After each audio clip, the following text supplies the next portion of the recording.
Foodies, welcome to Vismai food. ఈరోజు exciting egg bonda ఎలా తయారు చేయాలో చూపిస్తాను. చాలా చాలా బాగుంటుంది ఈ స్టైల్ ఎగ్ బోండా. ఏముంది ఎగ్ బోండా అంటే గుడ్డు శనగపిండిలో ముంచి వేయడమేగా అని అనుకుంటే పొరపాటే. ఓసారి ఈ స్టైల్లో ఎగ్ బోండా ట్రై చేయండి, మళ్ళీ మర్చిపోరు, అంత బాగుంటుంది. Let's start. ముందుగా 4 హార్డ్ బాయిల్డ్ ఎగ్స్ తీసుకోండి. వీటిని నేను హాఫ్గా కట్ చేస్తున్నాను, మీకు కావాలంటే 4 ముక్కలుగా కూడా కట్ చేసేసుకోండి. ఇప్పుడు 1/4 కప్పు శనగపిండి తీసుకోండి.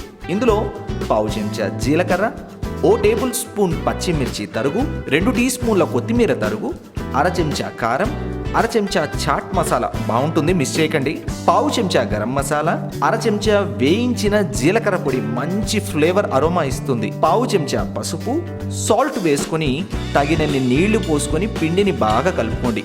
నేను బియ్య పిండి వాడట్లేదు, మీకు క్రిస్పీగా కావాలనుకుంటే బోండా 1 టేబుల్ స్పూన్ బియ్య పిండి కూడా కలుపుకోండి. ఆఖరణ 1 చిటికెడు వంట సోడా వేసుకొని కలుపుకొని పక్కన ఉంచుకోండి. ఇప్పుడు నూనెను కాగబెట్టుకొని బాయిల్ చేసుకున్న ఎగ్ని పిండిలో వేసి పిండిని ఇలా పైన పోసేసుకోండి. దీనివల్ల గుడ్డులోని పచ్చసొన బయటికి రాదు. ఇలా జాగ్రత్తగా అన్నీ వేడివేడి నూనెలో వేసి మీడియం ఫ్లేమ్లో 80% వేయించుకున్నాక లాస్ట్లో దింపడానికి ముందు అంటే ఆల్మోస్ట్ ఆల్ ఇంకో 20% ఉందనగా హై ఫ్లేమ్లో వేయించుకొని టిష్యూ మీదకి తీసేసుకోవడమే. యమ్మీ యమ్మీ ఎగ్ బోండా రెడీ. ఇది చాలా చాలా బాగుంటుంది, చాలా ఫ్లేవర్ఫుల్గా ఉంటుంది.